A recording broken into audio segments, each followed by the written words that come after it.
A big hello to my YouTube family. Welcome to Diva Classes. This is Ziva Wadvani, your commerce teacher.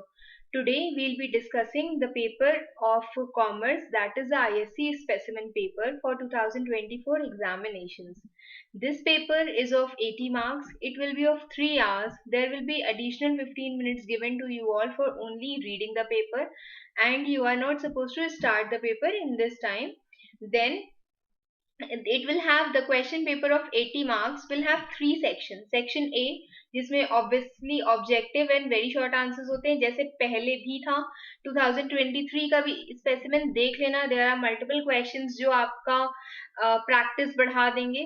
Then section C, this is section B is of short answers and section C is of long answers. Then there will be no choices between the sections. बस आपको internal choices मिलेंगी. दो questions दिए, आपको उसमें से एक choose करना होगा. Okay. The first question, now this one section A is of 16 marks, जिसको हम लोग अभी solve करेंगे. Section B and section C will be discussed later. तो question number 1, this is of 1 mark. Section A जो आपका 16 मार्क्स का है, means obviously 16 questions will be there. तो फर्स्ट वाला पार्ट इसमें क्या कहता है, that ABC limited, ABC company is hiring new marketing manager. उनको एक न्यू मार्केटिंग मैनेजर चाहिए.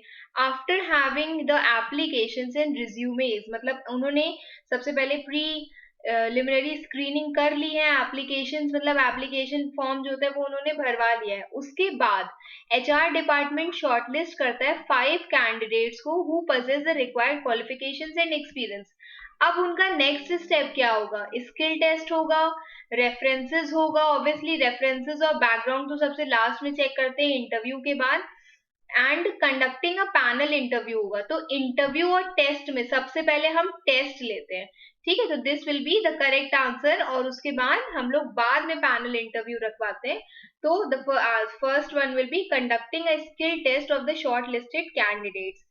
Then next question, which of the following is an example of fair weather friend? तो किसको, इन चारों में से किसको fair weather friend कहते हैं? तो factoring is not considered, bank credit is not considered, trade credit is also not considered. Public deposits को हम लोग fair weather friend कहते हैं. क्यों? क्योंकि it मीन्स कि कभी भी अगर इकोनॉमी अनसर्टेन है तो कोई भी जाकर के अपना पैसा पब्लिक डिपॉजिट्स में नहीं लगाता है. लॉन्ग टर्म के लिए पब्लिक डिपॉजिट्स को नहीं कंसिडर किया जाता है, इसलिए it is not considered, it is considered as a fair weather friend, जिसको हम सिर्फ अच्छे अच्छे टाइम पर ही कंसिडर करते हैं. देन नेक्स्ट इज एक पॉइंट दिया हुआ है, एक फैक्टर है कैपिटल स्ट्रक्चर का, और वो फैक्टर ये कहता है कि companies act and SEBI guidelines must be observed while raising funds from the public. तो कौन सा फैक्टर है, कॉस्ट ऑफ फाइनेंसिंग ये कहता है नहीं, कैश फ्लो कहता है नहीं, स्टैट्यूटरी रिक्वायरमेंट्स कहते हैं कि कंपनीज एक्ट और सेबी गाइडलाइंस को ढंग से पढ़ लेना चाहिए. अगर पब्लिक से, किसी भी कंपनी को पब्लिक से अगर लोन्स रेज करने, मनी रेज करना है, तो उनको ये सारे रिक्वायरमेंट्स पहले पढ़ लेने चाहिए. And capital market conditions also नहीं. देन नेक्स्ट क्वेश्चन इज कि which of the following is correct about IMPS. तो IMPS के बारे में, इमीडिएट पेमेंट सेटलमेंट सिस्टम के बारे में कौन सी एक बात है जो बिल्कुल ही करेक्ट है. It allows instant money transfer between bank accounts of same bank, नहीं इंटर बैंक ट्रांजैक्शंस हो सकते हैं. It supports mobile and internet money based transfers, yes. It is exclusively available for international money transfers, no. And transactions can be initiated during banking hours, no. Transactions can be initiated throughout the year 24/7. सिर्फ holidays और gested public holidays, gested holidays को उसमें से exclude किया गया है. बाकी the correct answer will be this one, that is it supports mobile and internet bank based money transfers. The next question is, science not rule of thumb is a basic principle of F.W. Taylor's theory which states, so वो क्या state कर दिया, that there should be healthy cooperation between employer and employees, no. There should be separation of planning from operational work, no. That every job should be based on scientific analysis and study, yes. कि वो ये कहती है कि कुछ भी अगर आप काम कर रहे हो तो पहले उसकी स्टडी करो, एनालाइज करो उसको, और इसीलिए दिस इज कंसिडर्ड कि science not the rule of thumb होना चाहिए, मतलब it shouldn't be a rule of thumb कि बस ऐसे ऐसे करके हमने उनको job they the. Then working conditions must be standardized. No. Then how has the increasing concern for environment and sustainability affected the consumer behavior and trends?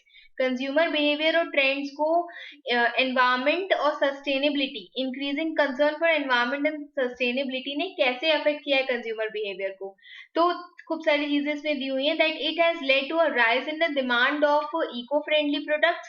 This will be the only answer. बाकी ये सारे insensitive हो गए नहीं. Decrease in the popularity of organic products. Inorganic होता तो सही हो जाता. It has reduced corporate social responsibility, ये भी नहीं. तो first one will be your correct answer कि जस्ट बिकॉज की एनवायरमेंट के लिए कंसर्न ज्यादा बढ़ गए तो लोग इको फ्रेंडली प्रोडक्ट्स को ज्यादा प्रेफर करते हैं. Next is true false. True false में सबसे पहला दिया हुआ है that a threat analysis is an unfavorable condition in the macro environment. So it is an unfavorable condition, but it is not an unfavorable condition in the macro environment. It is a condition in the external environment.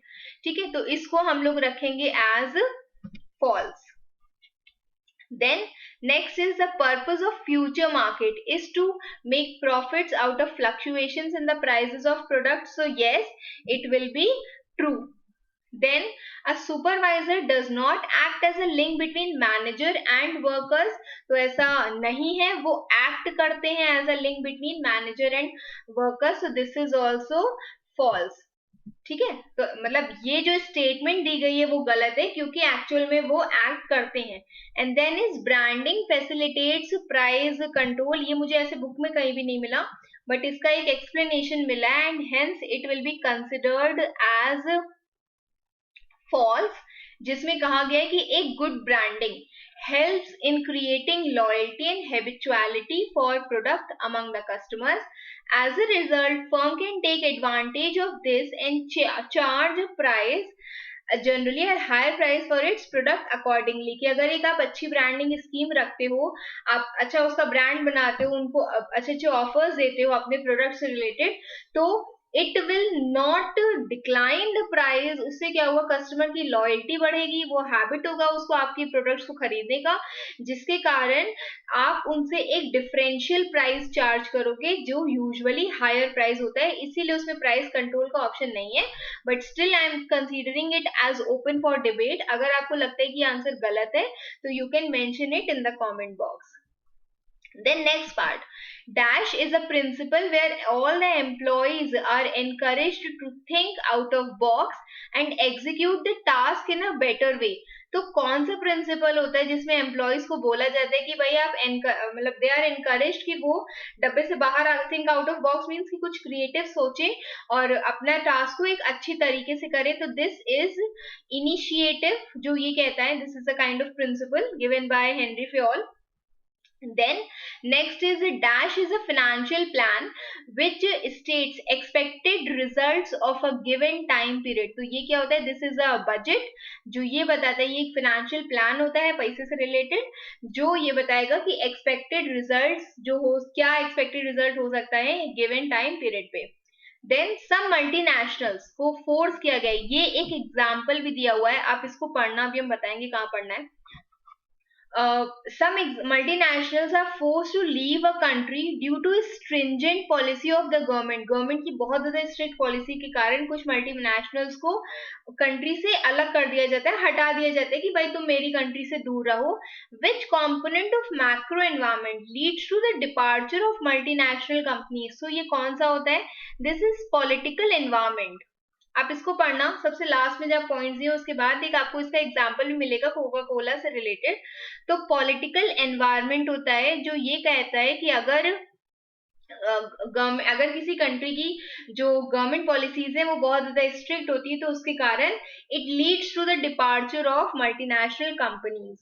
Then a consumer did not check the Woolmark certification mark on woolen clothes and purchased a sweater mention the responsibility of the consumer which was overlooked by the consumer while purchasing the sweater, कि कौन सी ऐसी responsibility थी जो उसने नहीं निभाई. तो this was the responsibility, that is be quality conscious. Okay आप सामान देखोगे तो आप सारे उसमें मार्किंग्स चेक कर लो, गोल्ड ले रहे हो तो हॉल मार्क चेक कर लो, ऐसे करके you need to check the wool mark also there.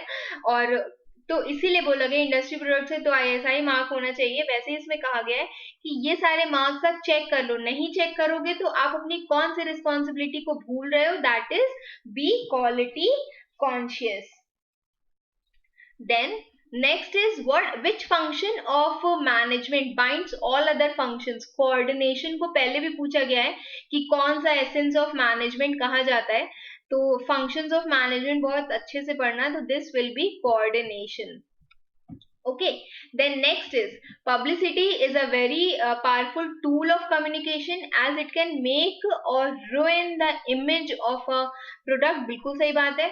Then consumers perceive the medium, मतलब publicity as a medium carrying news about a product as credible. मतलब कंज्यूमर्स ये परसीव करते हैं, ये मानते हैं कि जो भी न्यूज उसमें शो की जा रही है वाया पब्लिसिटी, तो वो बिल्कुल सही है. It is credible means something that is believable, जिस पर हम विश्वास कर सकते हैं. तो yes, this is also correct. तो क्या कहा गया, both assertion and reason are correct and it is the true explanation of the assertion.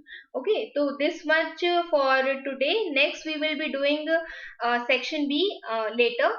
और if there is something you wish to ask, कोई concept है जो आपको नहीं समझ में आया हो इसमें, you can mention it in the comment box. This PDF I will send you along with the this PDF I will send you on Telegram. आप वहां से इसको ले सकते हो. और जब भी we'll be doing the next section B and section C, तो उसका I will make you I will give the answers differently. If something is still left, you can mention it in the comment box. Okay, keep preparing. Thank you.